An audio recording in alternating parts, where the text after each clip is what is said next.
რატო შეიძლება ჩემმა წარმოსახვითმა შინაარსმა გაიმარჯვოს რეალობაზე. ჩემმა პარტნიორმა ჩემს მიმართ რაღაც საქმიანი უნდა ჩაიდინოს, დამიმტკიცოს, რაღაცა მომინადიროს, თაყვანიმცეს, რაღაცა ჩემგან არაფერი არ მიდის. ხო? ეს რაღაცა უტოპია არის. ჟელიბონები გიყვარს კანფეტების სახით თუ შოკოლადები, მინიმუმ ეს თუ არ გაქვს ჩემთვის ნათქვამი, ძალიან დიდია ალბათობა, რომ ვერ გავარტყავ. ფილმები, მულტფილმები, ნაწარმოებები სხვადასხვანაირ სიყვარულებზე და სხვადასხვანაირ ურთიერთობის სტილებზე საუბრობენ. თუ ვიცი, რომ ნათქვამი განხილული გვაქვს, მაშინ შეიძლება მქონდეს ის, რომ უცუდ ხასიათზე რო ვიყავ, რატო არ იზრუნე ჩემზე, ხო, რატო არ მომიტანა მჟავე ჟელიბონი.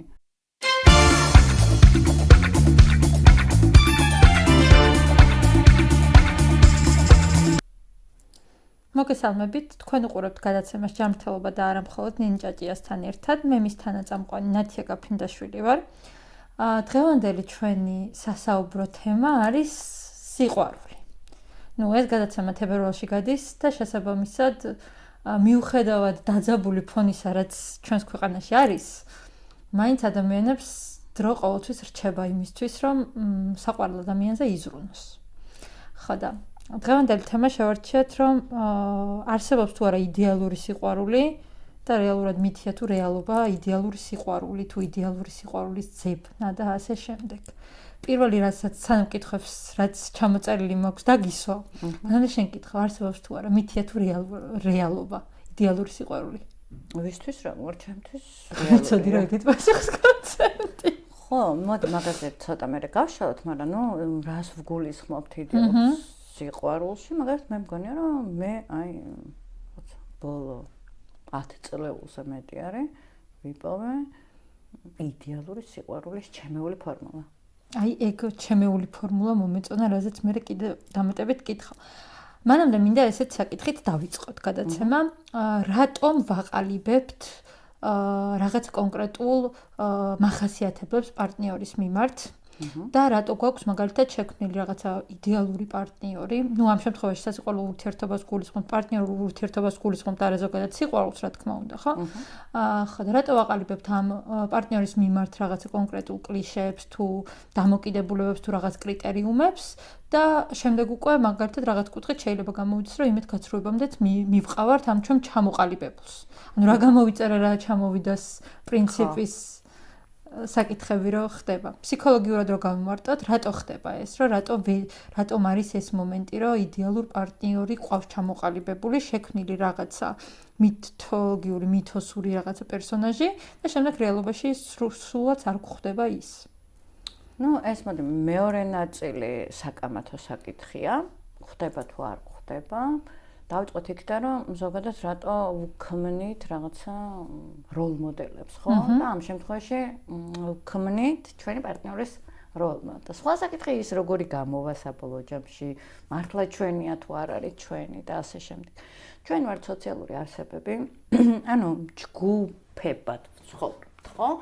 და არსებობს მრავალი ჯგუფი.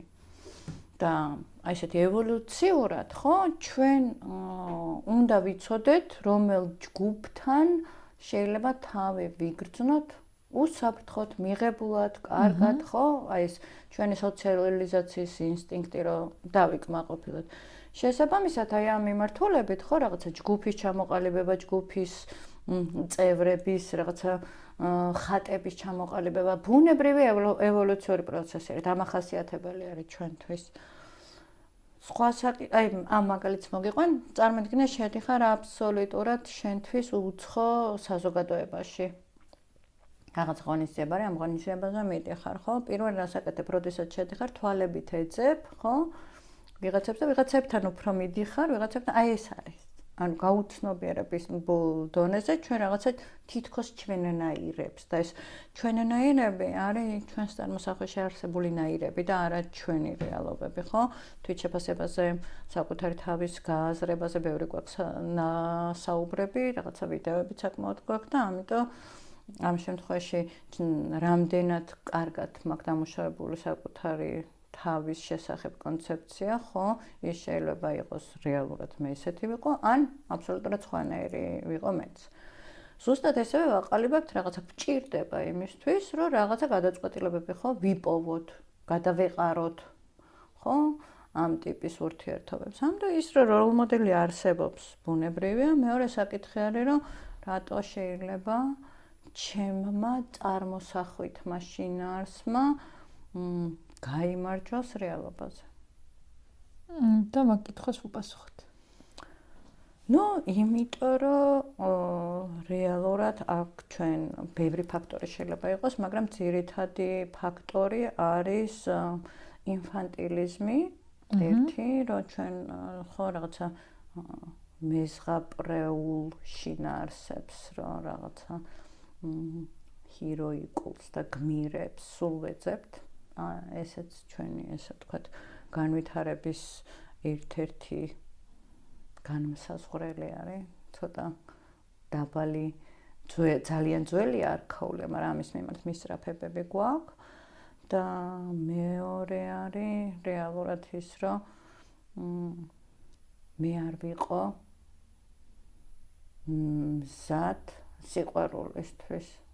ანუ ბავშვობაში თუ კი ადამიანს ან ძალადობის მსხვერპლიანი, ან ბევრი ფაქტორი არის. მოდი ასე ვთქვათ, ბავშვობის ტრავმა, რომელიც აყალიბებს არასწორ წარმოდგენას სიყვარულის მიმართ, აი ამ ემოციის მიმართ, განსაკუთრებით რას ნიშნავს პარტნიორული, ჰარმონიული, ბედნიერი ურთიერთობა, ამან შეიძლება განსაზღვროს არასწორი წარმოდგენების, როლ მოდელების შექმნა და მე ამ მიმართულებით ქცევით მოდელების განხორციელებაც. კიდევ უფრო შორს რო წავიდეთ. ანუ თუ მე გავიზარდე ისე, რომ მასწავლიან, რომ სიყვარული უნდა გამოვიმუშავო და დავიმსახურო, ხო? შესაბამისად, როდესაც ადამიანი მიყვარს, მოთხოვნა მიჩნდება, ხო? და მინდა რომ უყვარდე, რომ ვაკვირდები როგორ გამოიმუშავებს ის ჩემს სიყვარულს და მე როგორ გამომიმუშავებ მის სიყვარულს, ხო? და აბსოლუტურად რაღაცა სხვა ქცევითი მოდელების სულ შეფარდებაზე, სულ რაღაცა გაზომვაზე მივდივარ, რაც მაშორებს ძალიან რეალურად იმას, რომ დავტკბე იმით, რაც კონკრეტულად მაქვს თუ მაქვს. ეს არის ზოგადი ფორმულა, არ ვიცი, რამდენად დამაკმაყოფილებელი პასუხი გავაცი. აი, ბავშვობა ახსენე და ბავშვობის ტრავმები ახსენე, ხო? და რეალურად, ნუ პარტნიორულ ურთიერთობაში ხშირად, როდესაც კომენტარები იწერება ხოლმე, როდესაც სასიყვარულო ურთიერთობებზე საუბრობ ხოლმე, არის ხოლმე ის ნაწილი, რომ მაგალითად ეძებენ იდეალურ პარტნიორს. თუმცა ეს იდეალური პარტნიორი შეიძლება მომდინარეობს იქიდან, რომ შენ ბავშვობაში რა გქონდა წარმოდგენილი. რამდენად არის გავლენა ამ მიმართულებით, აი ხო მაგალითად ფილმები, ზღაპრები, წიგნებიდან გამომდინარე და როგორ შეიძლება დავაღწიოთ ამას თავი, იმიტომ რომ რეალურად ეს იდეალიზმის მოლოდინმა შეიძლება რაღაცა გვერდზე ჩაიაროს მერე ცხოვრება. ხო, მოდ დავიწყოთ, რომ რას ვგულისხმობ იდეალურში. ჩემი შექმნილი იდეალური რაღაცა მოდელი ისე იქ მივდივარ. ხო, ჩემი შექმნილი იდეალური მოდელი და ის მოდელი, რომელსაც მე ვქმნი რეალურად, რამდენად რეალისტურად შეიძლება არსებობდეს სამყაროში, ხო? იმიტომ რომ ძირითადად როცა იდეალურ რაღაცა მოდელებზე საუბრობენ, სამწუხაროდ საუბრობენ ცალმხრივად, ანუ თვითონ რას უნდა უკეთებდნენ, რომ რაღაცა ჩემმა პარტნიორმა, ჩემს მიმართ რაღაც საქმენი საგმირონი უნდა ჩაიდინოს, დამიმტკიცოს, რაღაცა მომინადიროს, თაყვანი მცეს, რაღაცა ხო, ჩემგან არაფერი არ მიდის. ხო? ნუ ეს რაღაცა утоპია არის, დამახინჯებული არის, არასწორი არის, ხო? აქაც მე კომუნიკაციაზე უნდა გადავიდე. ხო, აქ მეორე თემა არის, თუ მე მათ შორის, რა ვიცი მე მაგალითად მამა არ მაძლევდა საკმარის აღიარებას, საკმარის სიყვარულს, ხო? და მაქვს აი ეს ბავშვობიდან მაქვს მნიშვნელოვანი საპირისპირო სქესის მქონე ადამიანის მიმართ აღიარების ესეთი საშინელი მოთხოვნილება, ხო? მაშინ მე ჩემს პარტნიორს დავახრჩობ. იმიტომ რომ გაუცნობიერებლად იმ ძველ ბავშვობიდან სიცარიელის შევსებას ვაბალდებულებ. ამიტომ მნიშვნელოვანი არის ერთი, რომ რა არის ჩემთვის იდეალური პარტნიორი კი არა, მოდი დავიწყოთ იქიდან, რომ რა არის ჩემთვის იდეალური ურთიერთობა, იდეალური სასიყვარულო. ხო, როდესაც ჩვენ სიყვარულზე ვსაუბრობთ, აქ ორი მხარე არსებობს, ხო? და რა შემიძლია გავაკეთო იმისათვის, რომ მივაღწიო იდეალურ ურთიერთობას, რეალისტურს, ხო? იმიტომ რომ ფილმების ზღაპრები, კინოები, ხო, ეს ძალიან ესეთი არის რომანტიზებული შინაარსები არის, იმიტომ რომ ჩემთვის რომ მოყავთ მაგალითები, რომ აი ფილმში თუ არის და რეალურზე დაფუძნებული არის, ოკეი, მე მაგას ვანები რომ პასუხს ვაძლევ ესეც. და ამაზე შეიძლება ვიღაცები დამეთანხმონ და შეიძლება არ დამეთანხმონ, ეს სხვა საკითხი, მე ესე უყურებ. ეს ამის მჯერა, ამის მწამს. რომ ჩვენ ფილმში ადამიანის ცხოვრების ისტორიას ვხედავთ მაქსიმუმ 2 საათნახევარში. მზად ხარ მთელი შენი სიცოცხლე და 2 საათნახევარზე. თუ მზად ხარ, მაშინ ოკეი, შეიძლება ესეთი ტიპის მოთხოვნების რომ მხოლოდ 2 საათნახევარი იცხოვრო. და თუ ამას გაჭიმავ, რა ვიცი მე, 50 წელზე, 90 წელზე, 20 წელზე, ხო? მაშინ აი ეს მოქმედებები ძალიან დინამიური, ნელი, მშვიდი, არა იმპულსური ესეთი, ხო, რომ აი სულ ფორმაში გამყოფს, ესეთი არ იქნება. ამიტომ ეგ არის რეალიზმს როცა ვსაუბრობ, ოკეი, თუ მოყავს რეალისტურად მაგალითი ფილმიდან. ხო, ესეც გაითვალისწინე. ტაიმინგი. აი ხა ნახე რას ჩენძახდი, გარდაუქმენი ჩემი კითხვა რა, რომ იდეალური პარტნიორი, ან რასაც შეცდომას ვუშვებთ ალბათ ადამიანები, იდეალური პარტნიორის ძებნის ნაცვლად და იდეალური პარტნიორის, ესე ვთქვათ, ჩამოთვლილი რაღაცა მახასიათებლების ნაცვლად უნდა გქონდეს იდეალური ურთიერთობის მოლოდინები. და ამ ურთიერთობაში, ანუ ის მეორე ადამიანი დამატებითი როლს ასრულებს. მე თუ ვიცი იდეალური სასიყვარულო ურთიერთობები რა არის, როგორია, რაღაცა მე უკვე შემეძლია დავსვა, რომ აი რა ტიპის ადამიანი უნდა იყოს. და ის კონკრეტული ადამიანი, ვინც ამ წუთას შენს ცხოვრებაში პირობითად აკმაყოფილებს თუ არა ამ იდეალური ურთიერთობების მოთხოვნებს. ოკეი, და მეორე თემა და არა რაღაცა კრიტერიუმები, რომელშიც ანუ ვტენი მე ამ ჩემს პარტნიორს, რაღაცა ყალიბი მაქვს და შეგინდოდა წელწად, ხო რაღაცა. ეს არ გაქვს. ხო, და მეორე მნიშვნელოვანი შენ იცი რომ მე წყვილებთან წლებია ვმუშაობ და ძირითადი პრობლემები რა არის? გვაქვს ხომ ესეთი ბავშვური, ისევ ბავშვური ტრავმებიდან, ჩვენი ინფანტილიზმიდან გამომდინარე, რაღაცა ესეთი მოთხოვნები, რომ რაღაცა ჩვენს პარტნიორს უნდა გქონდეს რაღაცა ძალიან ისეთი ჰიროიკული ქმედებები. ოღონდ ისე რომ ჩვენ არანაირად ხელი არ შევუწყოთ ამ მის ჰიროიკულ პერსონაჟის დაბადებას. ხო, რაღაცა მკითხავიც უნდა იყოს, რაღაცა მისანიც უნდა იყოს, ჯადოქარიც უნდა იყოს, მებრძოლიც უნდა იყოს, ნაზიც უნდა იყოს, როცა მე მინდა. ხო, რაღაცა ისეთი. ხო, ეს როცა მე მინდა. ხო, აქ ის არის მე როცა მინდა და მე როცა ხო. და თან ზუსტად უნდა მიხვდეს ყველაფერს, ხო ხდები და ანუ ძალიან ბევრ მოთხოვნას ვდებ ხოლმე ისე, როდესაც საერთოდ არ მაქვს მისთვის გაცხადებული და საპირისპირო სქეს, იმასაც ხო აქვს რაღაცა თავისი ისინი. მე არ ვიცახი რომ კაცებს არ აქვს. აქ როდესაც ვსაუბრობ მეზე, მე როგორც რაღაცა სასიყვარულო ურთიერთობის ერთი მხარე, შეიძლება იყოს კაციც, შეიძლება იყოს ქალიც. ხო? და ამიტომ მე როდესაც ვიძახი და ძალიან ბრაზობენ ხოლმე, ხო, ჩემს ბევრ ვიდეოს აქვს ხოლმე რაღაც ესეთი ბევრი კრიტიკა, რომ უნდა მიხვდეს და რა ვიცი, მინიმუმ შეიძლება რაღაცა კონკრეტულ მოცემულობაში უნდა მიხვდეს, მაგრამ სად რას უნდა ვხდებოდე და ანუ პირობითად რა ვიცი მე, ჟელიბონები გიყვარს კანფეტების სახით თუ შოკოლადები, მინიმუმ ეს თუ არ გაქვს ჩემთვის ნათქვამი, ანუ ძალიან დიდი ალბათობა რომ ვერ გავარტყავ და თუ შენ მეუბნები, ანუ მოლოდინებზე ვსაუბრობ, ხო? და მიხსნი რომ აი თქვათ შენთვის, თქვათ კანფეტები, ხო, არის ჟელიბონები. და თქვათ, რა ვიცი, განატკბილი ჟელიბონები, მწარე, ცხარე, მჟავე, რაღაცა ისეთი ჟელიბონები და ამას აღიქვავ იმათ. და კანფეტები არ არის შენთვის, ხო?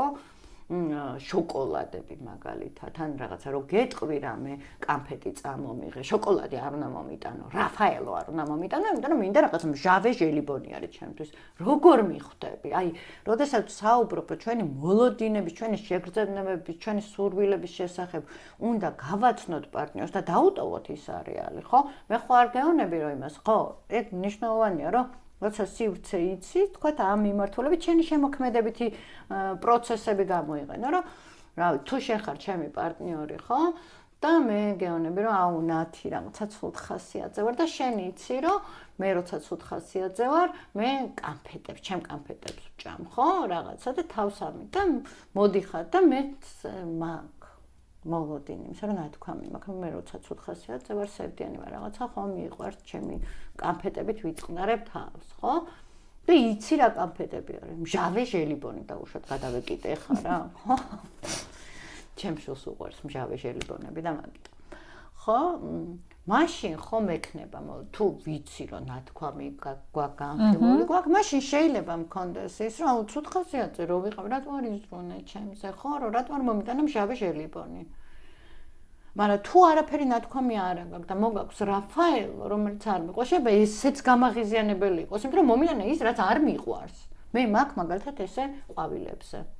შენ იცი ხო აი მან იყო ძალიან სასაცილო მიყვარს ქოთნის ყვავილები მათზე ზრუნვა და ვიცახი რომ ჩემთვის ეს თერაპია არის ვერ ვიტან მოჭრილ ყვავილებს თაიგულებს იმიტომ რომ ხო ვიღაცისთვის ეს ძალიან რომანტიული არის ჩემთვის მე ვიცახი ხოლმე რომ ის არის რა ქვია მკვდარ შინაარსთან არის ასოცირებული და ამიტომ თუ ვინმე შეეცდება ჩემი გულის მოგებას თაიგულებით, ხო, ვერ მოიგებს. აი, მანდ არის ხოლმე თვითონ კომენტარებში ხშირად ყოფილა შემთხვევა, რომ აი რა გამოცნობა სჭირდება იმას, რომ ყვავილები ყველა ქალს მოსწონს. აბა კი. და ეხლა ნახე, მანდ მინდა ესეთი კითხვა დავსვა, რატომ არის, აი როგორც ფსიქოლოგს მინდა კითხვა, შეიძლება არ დამეთანხმო ამ კითხვის შინაარსზე პირდაპირ გეუბნები, მაგრამ რატომ არის, რომ ხშირ შემთხვევაში აი ეს იდეალები უფრო მეტად ქალებს აქვთ ვიდრე მამაკაცებს. არ მოდი ესე ვთქვა, იდეალები არ აქვთ უფრო ქალებს ვიდრე მამაკაცებს. ცოტა სექსისტური გამომდის, მაგრამ თითქოს გამოდის. მეტად საუბრობენ ამაზე, მეტად შეუძლიათ დიალოგი. ნუ კაცები თავიანთ აი ესე საჯაროდ, მოდი ესე ვთქვათ რა, საჯაროდ არ საუბრობენ. ხო, ეს ტვინის განვითარების მექანიზმზე არის და შორს დაგვიყვას ჩვენ ქალები უფრო ემოციურები ვართ, შესაბამისად ემოციების ექსპრესიები, მოლოდინები, მეტგათხრებები, ყველაფერი ეს შეგვიძლია უფრო იმას აქვთ, იმიტომ რომ ემოციების ლიმბური ნაწილი უფრო განვითარებული გვაქვს ჩვენ, ვიდრე კაცებს. ნუ ეს ესე არის, ფიზიოლოგია არის, აქ სექსიზმი არაფერ შუაში არ არის რა. ისევე როგორც კუნთების მასები და რაღაცეები, ხო, რაღაცა განსხვავებულები გვაქვს. ეს იმას არ ნიშნავს, ვიღაცა კაია, ვიღაცა ესეთები ვართ. ამიტომ ის არის. აი თუნდაც ერთ-ერთი ვიდეო ქონდა დადებული, რომ გაცხადებულ სურვილებზე საუბრობდი შენ და მაქედან ანუ მაგ ვიდეოს კომენტარებს რო ჩაყვე, პირდაპირ წერია, რომ ქალების ნაწილი გაკრიტიკებს, რომ რა მიხვედრა უნდა იმას, რომ შენ რაღაცა გინდა, მაგრამ კაცების ნაწილი პირად შეტყობინებებშიც რო გადმოვიდა, რომ ეგ არის რა ძლივს ვიღაცამ სწორად თქვა ის, რაც მართლა მაინტერესებდა. ანუ აქედან გამომდინარე გამიცა ეს კითხვა და მინდოდა რომ აი ამ გადაცემაში ამ საკითხზეც გვესაუბრო. ხო, ნუ კომენტარებზე მოდი ესე ვთქვათ რა, რომ აი ვისაც აი ესეთი რაღაცა ინფანტილური მოთხოვნილებები აქვს, რომ რაღაცა არც სივრცე არ უნდა ვაჩვენო, არაფერი და უნდა მიხვდეს. ნუ ეს რაღაცა განუვითარებლობის ამბავი არის ჩემთვის, მოდი ესე ვიტყვი. და აქაც შეგიძლიათ თავზე დამესხათ, გამლანწყოთ, გამთათხოთ, პრობლემა არ არის არანაირი. მაგრამ მეორე არის, რომ ანუ მე ჩემ პარტნიორს, ჩემი პარტნიორი, რომელიც მიყვარს, ჩემთვის ექსპერიმენტული ვირთხაა, ხო, რომელსაც მე გამოცდებს ვუწყობ და მაშინ პარტნიორობა სად არის, ხო? და მე ეს სწორია. არასწორია. ხო? და იმსახურე სექსი კარგად გამოიცანი, ხო? და რაღაც. და თუ ესეთი ურთიერთობა მაქვს, ეს რეალურად არაჯანსაღი ურთიერთობა არის. ამიტომ ბისთვის რა არის? ვიღაცისთვის ეს არის იდეალური ურთიერთობა და ყავთ კიდევაც ესეთი რაღაცა დამონებული, დამორჩილებული რაღაცა ისეთი ქცევების მქონე პარტნიორები და რაღაცა ერთმანეთის წამებაში და მე ერთმანეთის აი ამ მისწრაფებებს, წამების შემდგომ მისწრაფებების ასრულებაში რაღაცა კაიფს პოულობენ, არსებობენ. ჩემთვის პარტნიორული ურთიერთობა არის თანაბრობა, თანასწორობა, ღიაობა, რაღაცა სურვილების ასრულება, ჩემით, მისით, თავგადასავალი ინტერესები და არა ის, რომ გამოიცნობს თუ არა, გიგი დღეს მე რისი ჭამა მომინდება, როცა შეიძლება მე თვითონაც არ ვიცოდე, რამშია კონკრეტულ მომენტში, ხო? ამიტომ მოდი დავიწყოთ, რომ როდესაც ჩვენ ურთიერთობებზე ვსაუბრობთ, ჩვენ დავიწყოთ იქიდან ჩვენთვის ურთიერთობა რა არის? აი აქ. და თუ მე მჯერა, რომ შეიძლება იდეალური სასიყვარულო ურთიერთობა მქონდეს, რა კრიტერიუმებისგან შედგება? რა ქცევები უნდა მქონდეს მე, რა ქცევები უნდა მქონდეს ჩემს პარტნიორს, როგორ შეიძლება აი ამ ურთიერთობას, ერთობას, აქო ერთობაზე არის. ერთობას მივახციოს სინქრონს, ხო, შენ იცი რომ მე ტანგოს ცეკვას ვადარებ სულ სასიყვარულო, აი ეს სინქრონი გქონდეს. ისეთი რომ აი ხო შეგრძნებების დონეზეც ვიცოდეთ, რომ აი როდის წავიყვანოთ, როდის გავუშვათ და ასე შემდეგ, ხო, აი თანაბრობა გქონდეს. და რა ტიპის ადამიანი შეიძლება იყოს ჩემი პარტნიორი, ხო? რაღაც ტანგოს რო ვცეკვოთ, ჩემი სიმაღლე ახლა გავშარშოთ, თუ ჩემზე მაღალი უნდა იყოს. ანუ მაგრამ ეს ყველაფერი არის ბოლო მომენტი. თუ ჩემზე ძლიერი, ხო, რომ თუ ანუ ყურე, მანდაც ორი ტანგოშიც ორი ვერსია არის. ანუ მე შეიძლება აი ეს გადახრა რო არის, ხო? გადახრაზე სულ არ მჭირდებოდეს იმის დაჭერა.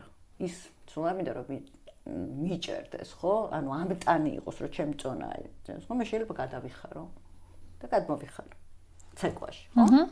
მაგრამ შეიძლება იმისთვის რა ესეთი რაღაცა კარგი ილეთი გავაკეთო ჩემს წარმოდგენაში, მას უნდა ვეჭირო, ანუ მე უნდა მოვწყდე, გადავეშო და იმან უნდა დამიჭიროს, ხო? არც ერთია სწორი, არც მეორეა სწორი, არც ერთი არასწორი, არც ხო, ეს არის ჩვენი მოლოდინები, იმიტომ აქ არის მნიშვნელოვანი. მე რას ვუყურებ, იმიტომ რომ არსად არ არის გაწერილი, როგორია იდეალური ურთიერთობა, ფილმები, მულტფილმები, ნაწარმოებები სხვადასხვანაირ სიყვარულებზე და სხვადასხვანაირ ურთიერთობის სტილებზე საუბრობენ. შენი რომელია? აი აქ არის. კი, და ანუ მინდა რომ კიდე კონკრეტულად თქვა ისიც, რომ რეალურად ეხა მახასიათებებზე რო ვლაპარაკობთ, ანუ კონკრეტულად პარტნიორის მახასიათებლები არის ბოლო წერტილი, ხო? აი ხა შენთან კომუნიკაციის დროს ხშირად ჩამომყალიბებია ეს, რომ ანუ თუნდაც ის, რომ სასიყვარულო ურთიერთობაში მნიშვნელოვანი არის ურთიერთობაში რა გინდა და არა ის, როგორი პარტნიორი უნდა აკმაყოფილებდეს ამ ყველაფერს. ხო, ანუ რავი, მაშინ გამოდის შენ როგორ უნდა გძნობდე თავს ამ ურთიერთობაში? ეს რავი, პარტნიორის სიმაღლეს აქვს თუ არა, ანუ ფიზიკურ მონაცემს, გარეგნულ, ვიზუალურს აქვს თუ არა გადამწყვეტი მნიშვნელობა. რავი. თუ აქვს, აქაც სანამ არ გაიაზრებ თავიდან შენთვის რა არის, იქამდე ვერ მიდიხარ. და თუ ინფანტილიზმში, ბავშვობის ტრავმაში, ხო ეს ინფანტილიზმი თავისთვის არ ყალიბდება, ხო რაღაცა ის საღმსრდელო თემებიდან, ჩვენი გამოცდილებებიდან, რაღაც ჩვენი ადაპტური მექანიზმი არის მნიშვნელოვანი მექანიზმი, რა უბრალოდ ძალიან არ უნდა გამძაფრდეს, ხო? და თუ აი ამ მიმართულებით რეალურად რაღაცა არ გვაქვს გააზრებული, რომ იცი რა, მე შეიძლება მქონდეს ეს მოთხოვნილება და შეიძლება რაღაცა ინფანტილური სურვილებიც პირდაპირ ვუთხრა, რომ იცი რა, გიგი, აუ რაღაც შეიძლება იდიოტიზმია, მაგრამ აი ეს მინდა რომ ვქნათ. რა ვიცი მე. რატო არა? ის კი არა რომ ეხა გამიკეთო. ხო. მინიმუმ ვუთხრა რომ მე რაღაცა ოღონდ შეიძლება ბავშვების ტრავმა მქონდეს რაღაცა საინტერესო იყოს, ხო? რაღაცა მინდა რომ რაღაცა პატარა ზღაპარი ჩემი მქონდეს, მაგრამ უნდა ვუთხრა. იმიტომ რომ სხვანაირად ჩემთვის ზღაპარი რა არის? ანუ ჟელიბონსა და შოკოლადს შორის რომ ჩემი გემოვნება განსხვავდება, ჩემმა პარტნიორმა უნდა იცოდეს. და და იდეალური სიყვარული არსებობს, თუ ეს იდეალური სიყვარული ურთიერთობა წარმოდგენილი გაქვს, თუ არ გაქვს წარმოდგენილი და პარტნიორზე ცდილობ, რომ პარტნიორების ძებნაში უფრო დიდი დრო დაკარგო, რომ ან მაგალითად იდეალური პარტნიორი უფრო გაქვს ჩამოყალიბებული, ვიდრე იდეალური ურთიერთობა. ვერ გაწურთნი. ხო, იმიტომ რომ სხვა ადამიანია. არ არის შენი ექსპერიმენტის ვირთხა. შანსი არ არის. ვერ გაწურთნი. ვერ დაიმორჩილებ. რაღაცა დრო შეიძლება ძალადობებით იძლევა, მაგრამ ძალადობის მიზანი რაც გაქვს, რასაც გინდა რომ მიაღწიო, მაგას ვერ მიაღწევ. ანუ პარტნიორობა არის ერთობა. ერთად უნდა მივხვდე მე და შენ, ერთი და იგივე გზა. A-წერტილიდან B-წერტილამდე ერთად რო გავიაროთ, მინიმუმ უნდა შევთანხმდეთ რა სიჩქარით ვიაროთ. როგორ ვიაროთ და ვის რა შესაძლებლობები გვაქვს. შენ რომ მომთხოვა, რა ვიცი მე, ნინი 30 კილომეტრი დღეში ვიაროთ რაღაცა ჩქარა, რამდენიც არ უნდა მომთხოვო, როგორც არ უნდა მინდოდეს, შეიძლება ვერ ვიარო. ამიტომ უნდა გითხრა ნათი, ძალიან კი მინდა. მაგრამ ვერ გავქაჩავ. ჩემ კითხვებს პრინციპში უპასუხე იმაზე მეცაც ვიდრე ვფიქრობდი, რომ დღევანდელი გადაცემა გამოსულიყო. მადლობა. იმედი მაქვს საინტერესო ეპიზოდი გამოვიდა. თუ რამე კითხვა გექნებათ ამ საკითხებზე, იმიტომ რომ გადაცემაში ვერ ვისაუბრებთ ყველა დეტალზე და რეალურად ბევრი კონკრეტული მაგალითები არის ხოლმე, რომელსაც წერთ თუნდაც პირადში, თუნდაც კომენტარებში, რომელსაც ფიზიკურად ვერ ჩავშლით. ამიტომ კომენტარად თუ გინდათ დაწერეთ და თემის ქვევით აუცილებლად გიპასუხებთ ხოლმე თქვენც. მადლობა რომ გვიყურეთ, გამოიწერეთ ჩვენი არხი, დალაიქეთ ეს ვიდეო და შევხვდებით შემდეგ ეპიზოდში. და რაც მთავარია, კარგად მოусმინეთ და გაიაზრეთ, რას ვსაუბრობ. ანუ თქვენ რა ინტერპრეტაციას უკეთებთ კი არა, პირდაპირ ვსაუბრობ, რასაც ვფიქრობ და თქვენი ინტერპრეტაციებით თქვენ თავს ნუ გაიბრაზებთ. ძალიან დიდი მადლობა, რომ გვიყურეთ, შევხვდებით შემდეგ ხუთშაბათს. დროებით.